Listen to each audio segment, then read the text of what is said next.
BJP గెలవడానికి ప్రధానంగా దోహదం చేసే అంశాలు రాజకీయంగా మోదీ చరిష్మా ప్రజల్లోకి దబాయించి చెల్లింది, అందులో ఏం అనుమానం లేదు.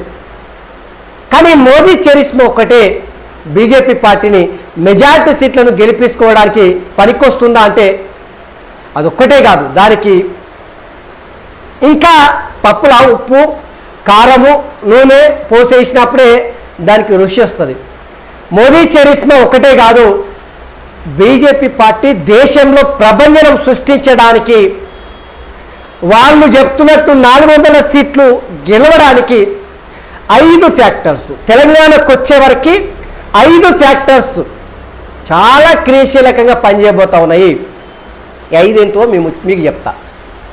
ఈ 5 కూడా చాలా కీలకమైనటువంటి. మొట్టమొదటిది మోదీ చరిష్మా.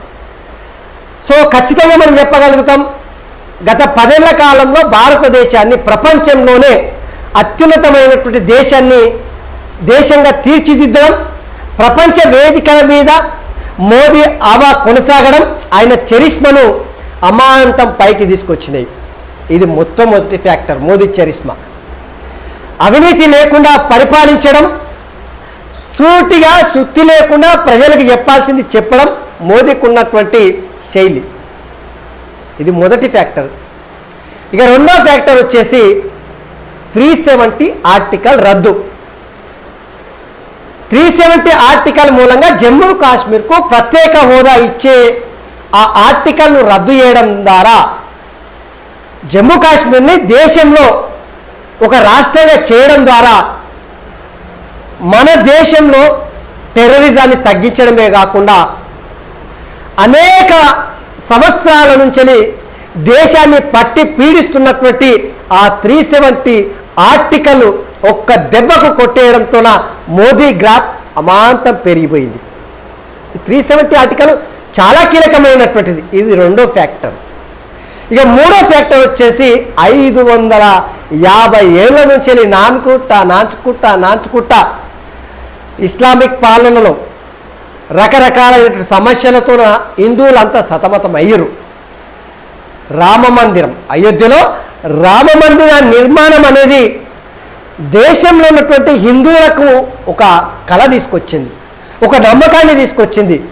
మోదీ పాలన రామమందిర నిర్మాణం 550 ఏళ్ళు అంటే ఏంది, ఎన్ని తరాలు చూసింటారు రామమందిర నిర్మాణం కావాలని. గట్లాంటి రామమందిర నిర్మాణాన్ని కూడా మోదీ ప్రభుత్వంలో నిర్మాణం చేయడం దేశ ప్రజల్లో ఒక నమ్మకాన్ని కలిగించింది.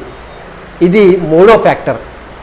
ఇక నాలుగో ఫ్యాక్టర్, భారతదేశాన్ని ప్రపంచంలోనే అతిపెద్ద 5వ ఆర్థిక వ్యవస్థగా తీర్చిదిద్దడమే భారతదేశం గొప్ప స్థాయిలో ప్రపంచంలోనే ఒక గొప్ప ఆర్థిక వ్యవస్థగా తీర్చిదిద్దడం మోదీ ఈ 10 ఏళ్ల కాలంలోని జరగడం మోదీ నాయకత్వాన్ని బలపడడానికి ఇది 4వ ఫ్యాక్టర్గా అద్భుతమైనటువంటి రీతిలో పనిచేస్తూ ఉంది. ఇక 1 మోదీ చరిష్మా, 2 370 ఆర్టికల్ రద్దు, 3 రామమందిర నిర్మాణం, 4 భారతదేశాన్ని 5వ అతిపెద్ద ఆర్థిక వ్యవస్థగా తీర్చిదిద్దడం.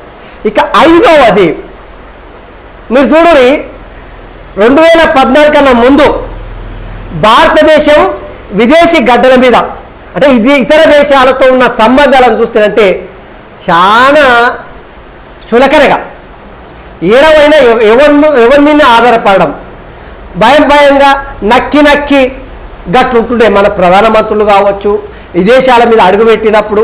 అంతేందుకు షారుఖ్ ఖాన్ లాంటి వాళ్ళు, అమితాబ్ బచ్చన్ లాంటి వాళ్ళు, మన దేశానికి రాష్ట్రపతిగా పనిచేసినటువంటి అబ్దుల్ కలాం లాంటి వాళ్ళే ఇతర దేశాల మీద అడుగుపెట్టినప్పుడు ఎయిర్పోర్ట్లలో వాళ్ళని చెక్కింగ్ చేయడము, రకరకాలుగా అవమానించడం మనం చూసినాం. కానీ ప్రధానమంత్రి నరేంద్ర మోడీ ఎప్పుడైతే దేశానికి ప్రధాని అయ్యిండో ఆయనని గుజరాత్ ముఖ్యమంత్రిగా ఉన్నప్పుడు ఇదే ఏ పెద్దన్న ప్రపంచంలోనే అగ్రరాజ్యంగా పేరుగాంచినటువంటి అమెరికా వాళ్ళ దేశానికి రాకుండా నిషేధించినటువంటి దేశం. మోదీ ప్రధాని అయిన తర్వాత రెడ్ కార్పెట్ రెడ్ కార్పెట్ వేసి వాళ్ళ దేశానికి ఆహ్వానించారు. అంతేకాదు ఆ దేశ సెనేట్లో అంటే పార్లమెంట్లో ప్రధానమంత్రి నరేంద్ర మోడీ మాట్లాడితేనంటే అక్కడి పార్లమెంట్ సభ్యులు సెనేటర్స్ సప్పట్లు కొట్టి సీటీలు కొట్టి సెల్ఫీలు తీసుకునే పరిస్థితి ప్రధానమంత్రి మోదీ తీసుకొచ్చిండు. విదేశాల మీద ఏ గడ్డ మీదకి వెళ్ళినా ప్రధానికి రెడ్ కార్పెట్ వేసి దేశాధినేతలే మోదీ కాలు మొక్కే పరిస్థితి తీసుకొచ్చిందంటే అంతేందుకు మీరు ఒకసారి బ్రౌజర్ ఓపెన్ చేయండి, ప్రపంచంలోనే అగ్రగామి వ్యక్తిగా ఎవరున్నారని టైప్ చేసి చూడరు, ప్రధాని నరేంద్ర మోడీ వస్తాడు. ఇక ఇది విదేశీ గడ్డలపైన అంటే భారతదేశం ఇతర దేశాలతో ఉన్నటువంటి సంబంధాలను శిఖరాగ్రాలకు తీసుకెళ్ళిండు ప్రధాని నరేంద్ర మోడీ. ఈ 5 ఫ్యాక్టర్స్ ఇగో ఈ తెలంగాణ గడ్డ మీద కూడా బరాబర్ పనిచేయబోతా ఉన్నాయి. ఈరోజు బీజేపీ పార్టీ క్లెయిమ్ చేస్తున్నట్టు 8 నుంచి 10-12 సీట్లు గెలుస్తామంటున్నారు కదా, దానికి దరిదాపుల్లోనే బీజేపీ పార్టీ గెలవడానికి అవకాశం ఉన్నటువంటి ఆ గెలుపుకి దోహదం చేసే ప్రభావితం చేసే ఫ్యాక్టర్స్ ఇగో 5 ఫ్యాక్టర్స్. 1 ప్రధాని మోదీ చరిస్మా, 2 370 ఆర్టికల్ రద్దు, 3 భారతదేశం రామ మందిర నిర్మాణం, 4 దేశ ఆర్థిక వ్యవస్థ ప్రపంచంలోనే 5వ నిలబెట్టడం, ఇక 5వది భారతదేశం ఇతర దేశాలతో ఉన్నటువంటి సంబంధాల విషయంలో ఇప్పుడు పార్లమెంట్ ఎన్నికలో ఈ 5 ఫ్యాక్టర్స్ ప్రజల్లోకి దూసుకుపోయినాయి.